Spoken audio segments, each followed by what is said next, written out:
Muito bem. Dando sequência aqui a aula, nossa videoaula de redação, nós vimos na parte 1 algumas informações aí sobre a competência 1 e aqui a gente vai continuar. Nós estamos aqui fazendo a correção de uma redação, escrita por um aluno, e a gente vai continuar com essa correção e vamos também trazendo aqui exemplos, exemplos extraídos desse texto aqui escrito por um aluno do terceiro ano do ensino médio, tá? Vamos fazer aqui a leitura novamente para a gente relembrar. A violação de leis de cada cidadão desorganiza um ambiente que deveria estar em perfeito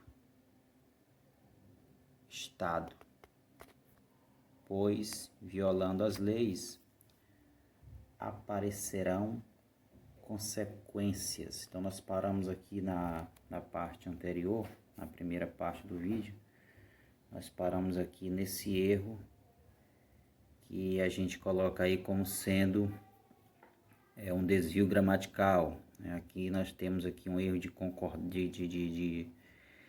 conjugação, Nós temos um erro de conjugação verbal. Então nós temos aí um problema. Muitos alunos confundem essas formas aparecerão, que é futuro.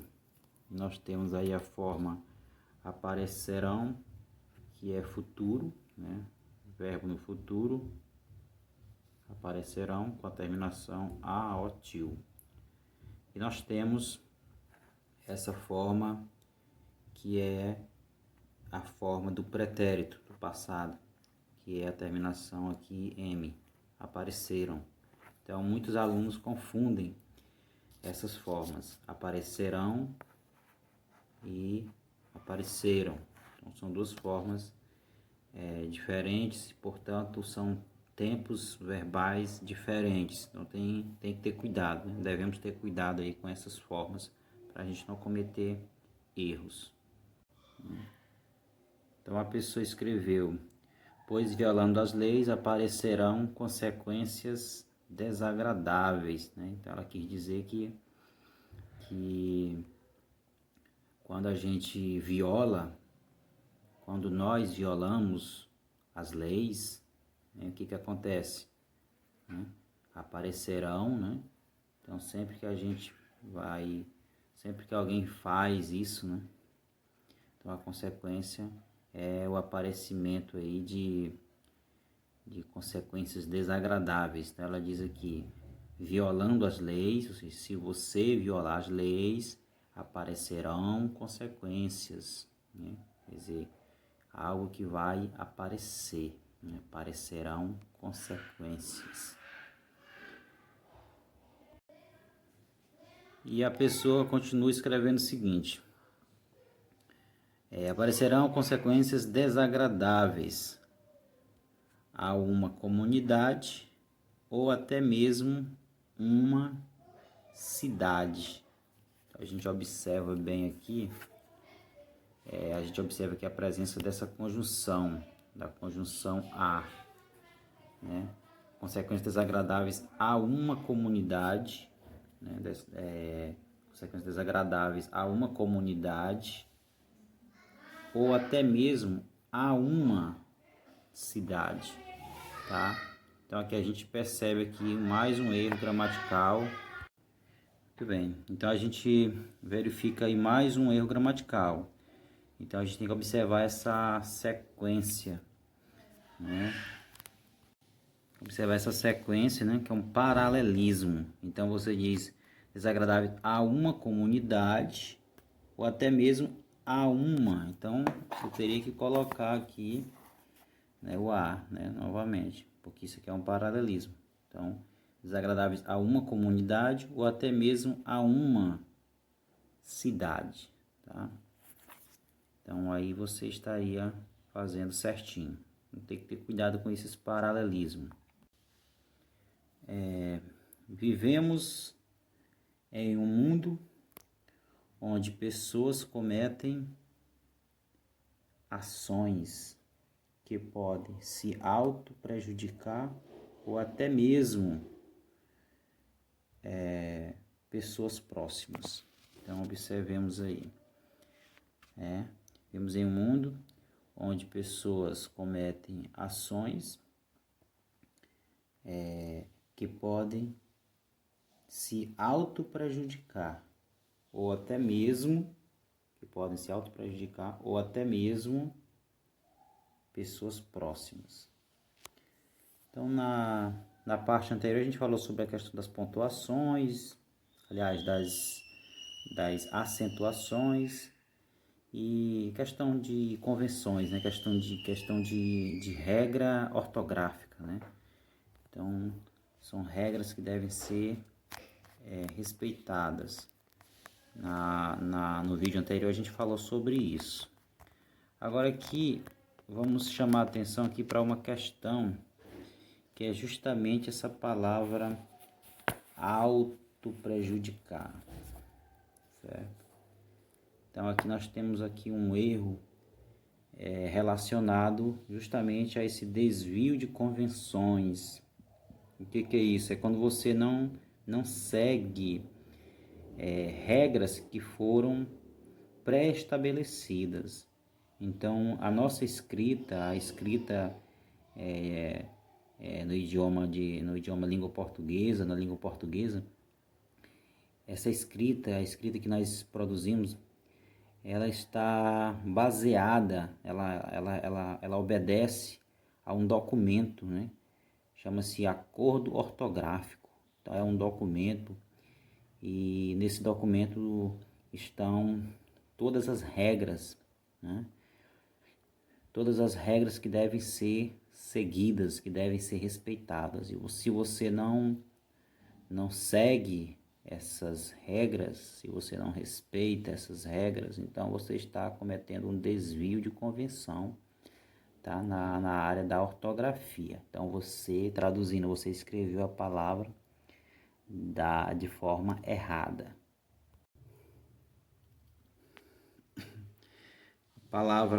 A forma correta é essa forma aqui, sem o hífen, né? Sem o hífen. Então, você junta, tá certo? Você junta as palavras e daí você vai ter essa forma de escrever, tá?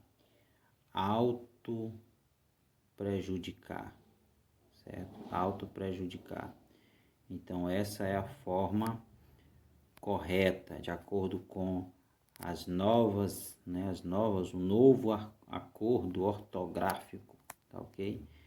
Então aqui é a forma correta de escrever a palavra auto-prejudicar, tá ok? Continuando aí a leitura da nossa apostila, então nós temos o seguinte: desse modo, o avaliador corrigirá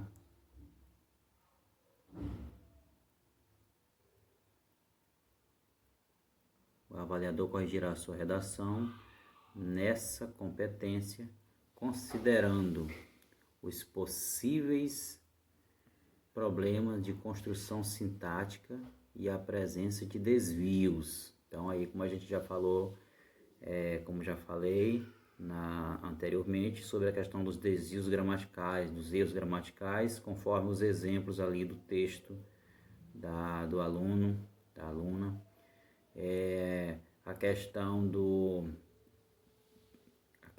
de convenções da escrita, né? A questão da ortografia, escrever as palavras da forma correta, certo? Usando as letras corretamente, usando hífen quando for o caso, palavras sem hífen, quando for o caso, tá? Alto, a gente observa lá no texto da aluna que ela acabou fazendo a confusão entre alto com U e alto com L, tá? Então temos que ter esse cuidado. E, bem, a questão da escolha de registro que tem a ver com o registro formal ou o registro informal. Então a gente tem que ter esse cuidado. A gente já falou anteriormente que no vestibular do Enem o registro deve ser formal, você deve usar o registro formal da língua portuguesa, você não deve escrever de modo informal. Então o registro deve ser formal. E a questão da escolha vocabular, tem que procurar escolher as palavras adequadamente. Então a gente vai ver agora alguns exemplos ali no texto para a gente poder entender um pouco. Só antes, vamos continuar aqui esse próximo parágrafo. Em relação à construção sintática, você deve estruturar as orações e os períodos de seu texto, sempre buscando garantir que eles estejam completos e contribuam para a fluidez da leitura. Tá? Então depois a gente fala um pouquinho sobre isso. Então vamos ver lá um exemplo aí sobre essa questão da escolha vocabular. Vamos lá ver aqui no texto desse aluno, dessa aluna aqui, dessa pessoa. Então a pessoa escreveu o seguinte: a violação de leis de cada cidadão desorganiza um ambiente. Então, a gente analisando aqui essa linguagem, essa maneira de falar, de escrever, dá a entender que cada cidadão tem uma lei, né? Ou então cada cidadão tem leis, a violação de leis de cada cidadão, né? Eu não sei, não tenho certeza, mas eu acredito que a aluna quis dizer a violação de leis por cada cidadão, né? Quer dizer, cada cidadão que viola uma lei, né? A violação de leis pelos cidadãos, tá? Poderia ser assim também, eu não sei qual foi a intenção dessa pessoa. A violação de leis de cada cidadão. Quer dizer que cada cidadão tem leis, né? Enfim, eu acredito que essa linguagem não é uma linguagem muito adequada, né? Na verdade, as leis, elas não pertencem, no caso, à violação de leis de cada cidadão. Quer dizer, cada cidadão não tem suas leis. As leis, elas são para todos, né? As leis de uma sociedade, né? As leis de uma nação. Então, esse vocabulário aqui de dizer a violação de leis de cada cidadão, então, gera uma dificuldade de interpretação, tá? Então, vamos ter cuidado com essa linguagem. Então, a violação de leis, né, de uma sociedade, né, a violação de leis de um país, não seria bem mais adequado. Ou então, nesse caso, eu não sei se foi essa a intenção dessa pessoa. Ela poderia ter escrito a violação de leis pelos cidadãos, ou então por cada cidadão, desorganiza um ambiente. Né? Desorganiza um ambiente. Será que essa palavra ambiente está bem colocada ou poderia ser substituída por desorganiza uma sociedade, né? Desorganiza um país, uma comunidade, enfim. Então temos que ter esse cuidado aí com o emprego das palavras. Um ambiente que deveria estar em perfeito estado, pois violando as leis aparecerão consequências desagradáveis a uma comunidade ou até mesmo uma cidade. Tá? Vivemos em um mundo onde pessoas cometem ações que podem se auto-prejudicar. Aqui a interpretação é a seguinte: ações que podem se auto-prejudicar. Olha só, né? Vivemos em um mundo onde pessoas cometem ações que podem se auto-prejudicar, né? O correto seria, por uma questão de concordância, ações que podem se auto-prejudicarem, né? Por uma questão de concordância, que podem se auto-prejudicarem. Então, aqui teria que colocar um E e um M aqui no final. Se auto-prejudicarem. Só que está tudo errado aqui. Então, aqui qual é a interpretação? As ações que podem se auto-prejudicar. Aliás, corrigindo aqui, pessoal. Não, essa parte aqui está correta. Se auto-prejudicar. Então, aqui faz a gente lembrar lá a questão do... a questão do... a questão lá das... dos adjuntos, né? Locuções verbais, justamente. A questão das locuções verbais, que nós temos aqui o seguinte. Nas locuções verbais, nós temos aqui o verbo auxiliar, né? O verbo auxiliar que está conjugado. E aqui nós temos o verbo principal, ok? Nós temos aqui o verbo principal. Podem se auto-prejudicar, né? Então, aqui a gente tem um exemplo aí de locução, certo? De locução verbal, tá certo? Então, nesse caso, seguindo lá a regra das locuções verbais, né? A locução verbal. Então, nós temos aqui o verbo auxiliar e o verbo principal que estão aqui próximos. Lembrando que essa palavra aqui eu já corrigi, é auto com u e tudo junto, tá? Auto prejudicar.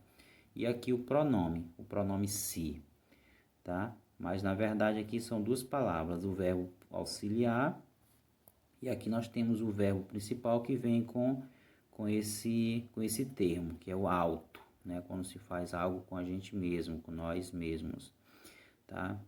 Então, auto prejudicar, tá? Então, aqui a gente não tem a conjugação, ela é feita somente nesse primeiro, que é o verbo auxiliar. Nesse segundo aqui, ele permanece na forma nominal, conforme eu já expliquei na aula anterior, sobre a questão da locução verbal, tá certo? Então, na interpretação aqui seria: cometem ações que podem se auto-prejudicar.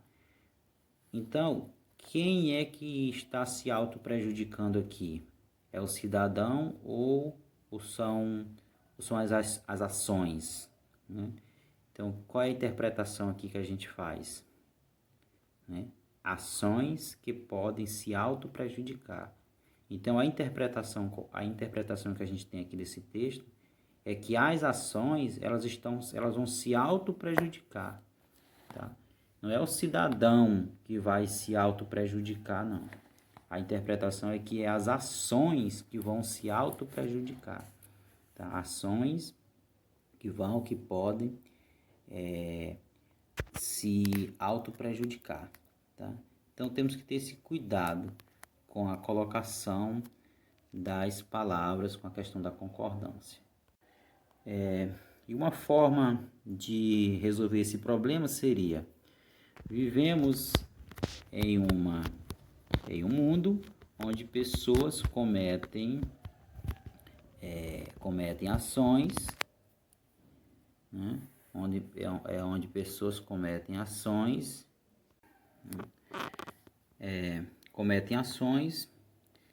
aí a forma de resolver seria: e com isso podem se auto-prejudicar.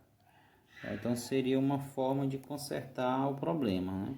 Vivemos em um mundo onde pessoas cometem ações e com isso, né?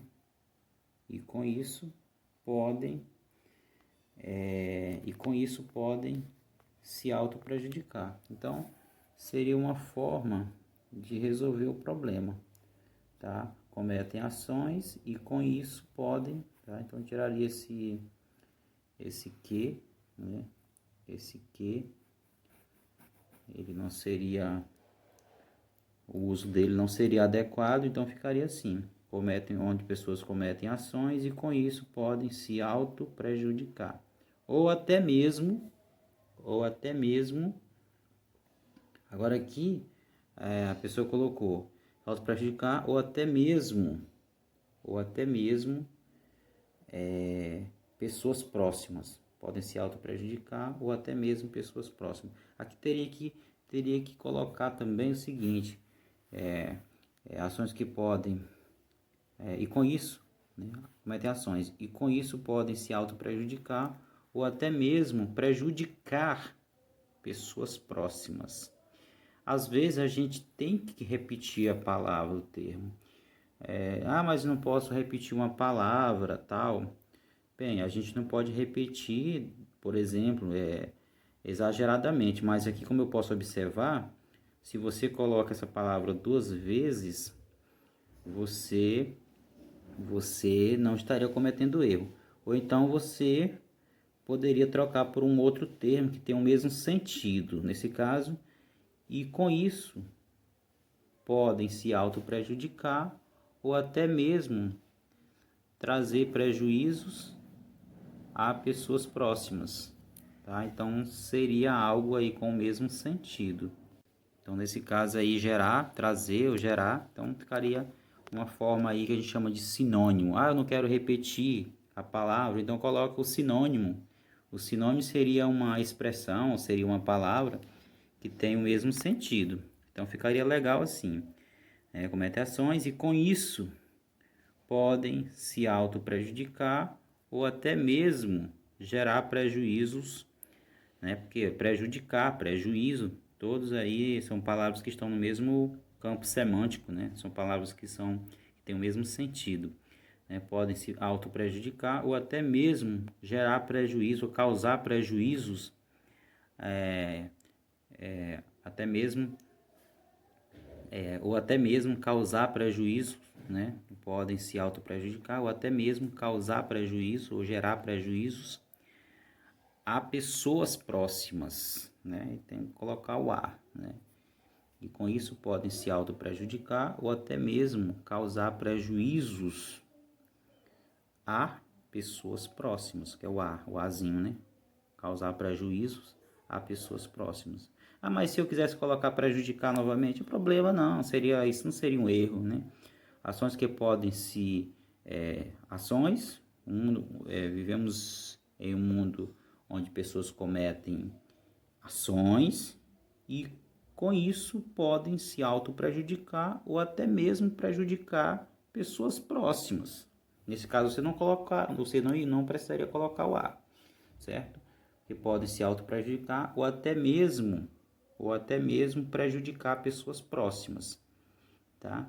Nesse caso você não colocaria o a, colocaria apenas assim, ou até mesmo prejudicar pessoas próximas. Agora, se você fosse colocar da outra maneira, aí você teria que usar o azinho. Então ficaria que podem se auto-prejudicar ou até mesmo gerar prejuízos a pessoas próximas.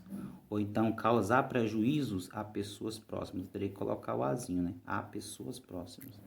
Tá? Então a gente tem que ter esse cuidado com a nossa forma de escrever, porque tudo isso aí conta ponto. E como já foi visto ali na apostila, aí são os desvios gramaticais, aliás, são vários desvios. A gente falou dos desvios gramaticais, da questão da ortografia, né, das convenções, que tem a ver com o uso de hífen, palavras que são separadas, né, juntos, separados, termos que às vezes você coloca uma palavra separada de um determinado prefixo ou de um termo que funciona como prefixo.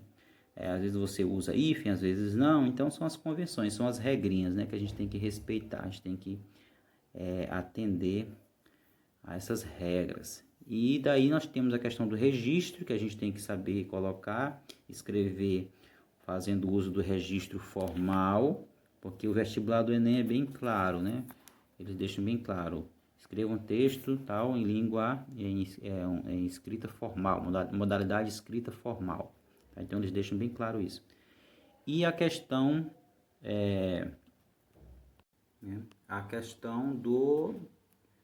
da escolha vocabular, certo? A questão da escolha vocabular. Então, saber colocar as palavras da forma correta, tá? Saber fazer uso das palavras de forma correta, não escrever palavras palavras inadequadas em determinadas frases. Muito bem, então resumindo aqui o que a gente viu aqui na nossa competência número 1, que foi a regra 1, né? São 5, já falei que são 5 regras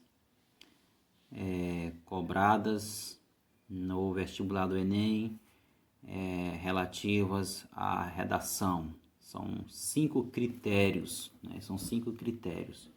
Critérios que devem ser seguidos, tá? Devem ser respeitados. E é com base nesses critérios que os corretores, né, os examinadores, aqueles que vão corrigir o texto, vão se basear nesses critérios aí, nessas competências, tá? Então, resumindo aqui, quanto aos desvios, você deve estar atento aos seguintes aspectos, né? Convenção da escrita, como já foi falado, ou seja, ter cuidado com a acentuação, ortografia, separação silábica, uso do hífen e uso de letras maiúsculas e minúsculas. Questão da gramática, questão gramatical, desvios gramaticais, concordância verbal e nominal, flexão de nomes e verbos, tá certo? Flexão de nomes e verbos. Flexão, quando fala flexão, nomes, por exemplo, masculino, feminino, né? Nomes, quando que você tem que escrever no plural, quando que você tem que escrever no singular, tá certo? E a questão dos verbos, né? A flexão dos verbos geralmente são essas questões que envolve a flexão de tempo, né? Questão temporal, né? Conjugação no tempo presente, passado, futuro, tá? Então, essas aí geralmente são as flexões aí. Existem outros detalhes, mas quando se fala em flexão verbal, geralmente a gente trabalha essa questão aí da conjugação verbal, né? Então, existem outros casos de flexão, por exemplo, pessoa, voz passiva, voz ativa, mas o principal mesmo aí que envolve a questão da flexão dos verbos, né? Essa questão da conjugação verbal. Aí a conjugação verbal, ela envolve lá verbos de primeira pessoa, né? Verbo de segunda pessoa, verbo de terceira pessoa, tá ok? Aí nós temos aí primeira, segunda e terceira pessoa do singular, primeira, segunda, terceira pessoa do plural, tá? Então os verbos, eles devem, quando você vai escrever um verbo, você tem que estar atento a tudo isso, tá? Primeira pessoa, eu, segunda pessoa, tu, tá? Ou então você, terceira pessoa, ele ou ela, as pessoas do singular. Aí as pessoas do plural, primeira pessoa do plural, nós, segunda pessoa do plural, vós ou vocês, tá? Terceira pessoa do plural, eles, elas. Então os verbos, eles seguem eles atendem, né, a essas regras e, portanto, cada verbo está relacionado a uma pessoa gramatical, tá? E aí vem a questão do tempo verbal, presente, passado, futuro e outras variações. E aí nós temos aí a questão do modo, nós temos um modo indicativo, modo subjuntivo, modo imperativo. Então, aprender conjugação verbal é algo que deve estar ali, deve fazer parte do seu cotidiano. Então, a gente não aprende a conjugação verbal em uma aula ou em duas. Você tem que ter o costume de ler a conjugação dos verbos, né? Então, você tem que ter esse costume de pesquisar e ler para aprender como que se faz aí a conjugação de um determinado verbo, tá certo? Aí, flexão, além aqui da questão das flexões, temos aqui a pontuação, regência verbal e nominal, principalmente com relação à questão da crase, né? Quando que você usa o o acraseado, quanto que você não usa. Então, a questão aí de regência verbal, regência nominal e outros detalhes aí mais. Um exemplo é a questão do uso da crase, né? O uso da crase, do acraseado, o sinal indicativo da crase, ele entra nessa questão aqui da regência verbal, né? Regência nominal, tá? Regência verbal. Essa questão da regência que vai entrar esse caso aí da crase. Então, sempre que você vai usar a letra A, né? Na verdade, quando você vai usar a conjunção a antes de um nome feminino. Sempre que você vai utilizar a preposição a antes de um nome feminino, aí você tem que você tem que fazer uso dessa regrinha, né, que é o sinal indicativo da crase. Então, um exemplo bem básico dessa questão é o seguinte: imagine que você vá escrever, que precise escrever uma frase do tipo: eu vou à festa, certo? Então nós temos aqui um nome feminino, festa, e nós temos o nome masculino, baile, certo? Então você vai utilizar o seguinte, aqui é uma questão de regência.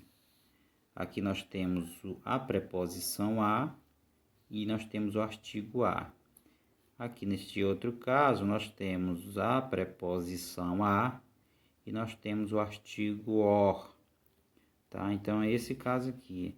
Agora observe que aqui no caso do masculino, nome masculino, a preposição a e o o estão juntos,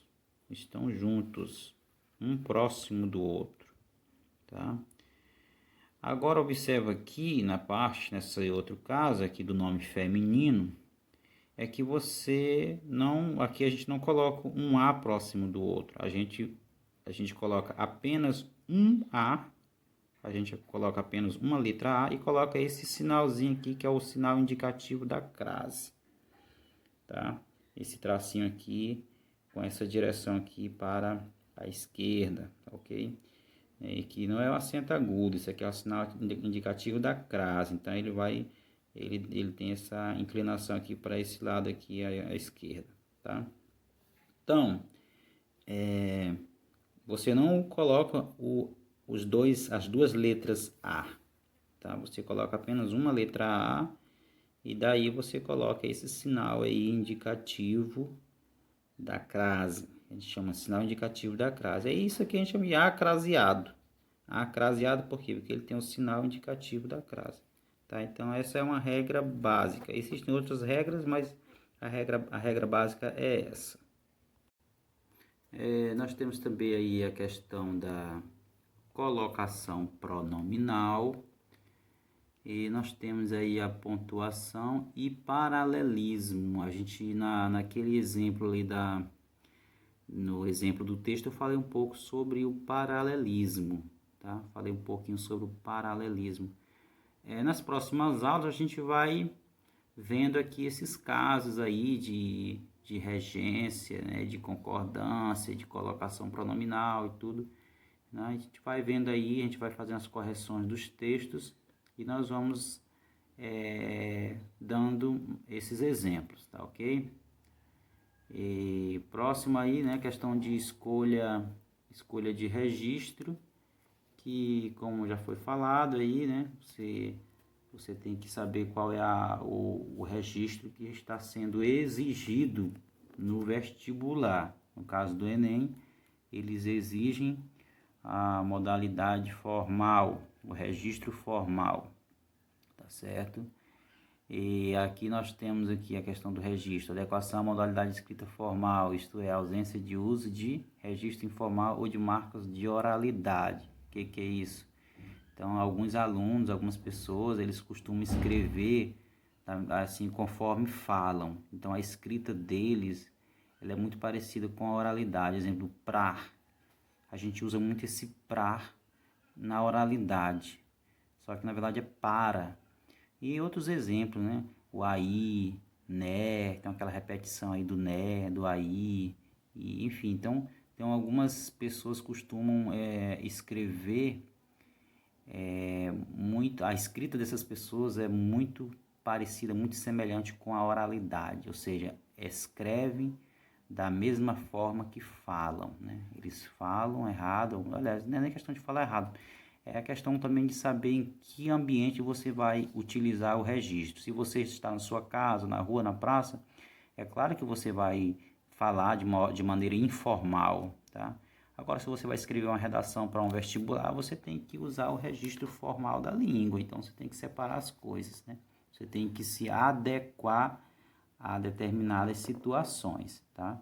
Então, a maneira como falamos deve estar adequado, então deve se adequar à situação em que estamos. Se você está em casa, por exemplo, na rua, você pode usar, por exemplo, a sua língua, a sua modalidade informal, né? E se você está fazendo vestibular, então você tem que adotar ali um outro registro, né? O registro que eles estão pedindo. Agora, se porventura, eu acho que isso é bem difícil, a organização, né, a banca examinadora pedir que você escreva um texto na modalidade informal da língua. Aí sim, mas até o presente momento, os vestibulares, o EMA e tal, principalmente o caso do Enem, eles sempre pedem aí o registro formal da língua, tá? A escolha vocabular é o emprego de vocabulário preciso, palavras, né? Você vai usar palavras necessárias, né? Pessoas que usam palavras desnecessárias, né? Isso aí é erro, né? Então você acaba fazendo uso de palavras palavras desnecessárias, o que significa que as palavras selecionadas são usadas em seu sentido correto, tá? Então, emprego de uso de vocabulário preciso, ou seja, não só as palavras necessárias, né? Fazer o uso de palavras, você quer falar algo e acaba fazendo uso de palavras sem necessidade, ou então fazendo uso de palavras com sentido inadequado, tá? Então, palavras selecionadas são usadas em seu sentido correto e são apropriadas para o texto. Então, a gente viu lá na redação do texto ali da pessoa, do aluno, da aluna, a gente viu lá que esse aluno fez algumas colocações, usou palavras consideradas inadequadas, tá? Ou então colocou palavras ali que não se encaixava bem, palavras que não eram apropriadas, não é isso? Então, palavras que não eram apropriadas para aquela frase, para aquele texto, tá bom? Então, nós temos que ter esse cuidado aí com essa questão da escolha vocabular, certo?